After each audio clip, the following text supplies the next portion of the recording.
Philosophy में non कन्फर्मिज्म मतलब confront ना करने का अप्रोच की शुरुआत होती है लगभग 340 बीसीई में। एरिस्टोटल क्लेम करता है कि सिटी स्टेट जो है वो इंडिविजुअल से भी ज्यादा इंपॉर्टेंट है। 1651 में थॉमस हॉब्स कहता है कि सोसाइटी बिना किसी स्ट्रॉन्ग गवर्नमेंट के एनार्की में चेंज हो जाती है। 1762 में Jean Jacques Rousseau social contract में प्रपोज करता है कि गवर्नमेंट पीपल के विल से चुनी जानी चाहिए। नेचर जो है वो एसेंशियली काइंड और जेंटल है। रूसो के ये क्लेम करने के एक सेंचुरी के बाद अमेरिकन फिलोसोफर हेनरी थोरो ने इस आइडिया को और आगे डेवलप किया। उसने कहा कि हर अच्छी चीज वाइल्ड और फ्री होती है, लेकिन इंसान के बनाए हुए लॉज सिविल लिबर्टीज को सप्रेस करते हैं उन्हें प्रोटेक्ट करने के बजाय।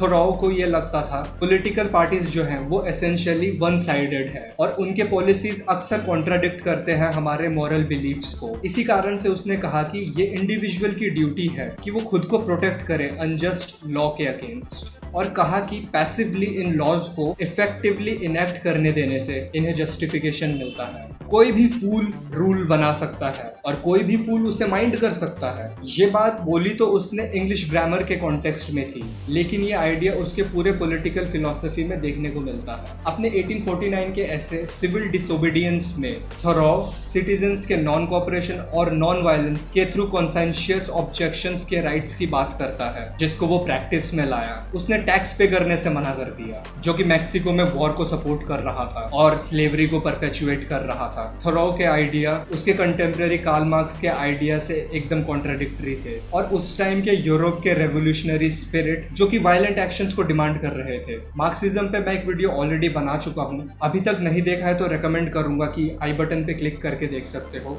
मैं डिस्क्रिप्शन में लिंक भी दे दूंगा। तो लेट 18th और 19th सेंचुरी में दुनिया में क्या चल रहा था? इंपीरियलिज्म, जहाँ पे यूरोप के कंट्रीज जा जाके कॉलोनीज बना रहे थे और पावर का शो ऑफ कर रहे थे। ईस्ट इंडिया कंपनी भी यही करने आई थी इंडिया में। थोरो के सिविल डिसोबीडियंस के आइडिया को बाद में कई सारे लीडर्स ने रेजिस्टेंस मूवमेंट्स में यूज किया। महात्मा गांधी और मार्टिन लूथर किंग उनमें से कुछ थे। 1907 में महात्मा गांधी थोरो को साइट करते हैं एज एन इन्फ्लुएंस अपने साउथ अफ्रीका के पैसिव रेजिस्टेंस कैंपेन में। 1964 में मार्टिन लूथर को नोबेल प्राइज मिला उनके कैंपेन्स के लिए, जो कि अमेरिका में रेशियल डिस्क्रिमिनेशन को एंड करने के लिए था, सिविल डिसोबीडियंस और नॉन कोऑपरेशन के थ्रू। तो ये था इंस्पिरेशन महात्मा गांधी का उनके 1930 के सिविल डिसोबीडियंस मूवमेंट का। वीडियो पसंद आए तो लाइक करो, सब्सक्राइब करो द मामूस्ते को और बेल आइकन को भी दबा दो, जिससे तुम कोई भी वीडियो नोटिफिकेशन मिस ना करो। मिलता हूँ अगले वीडियो में।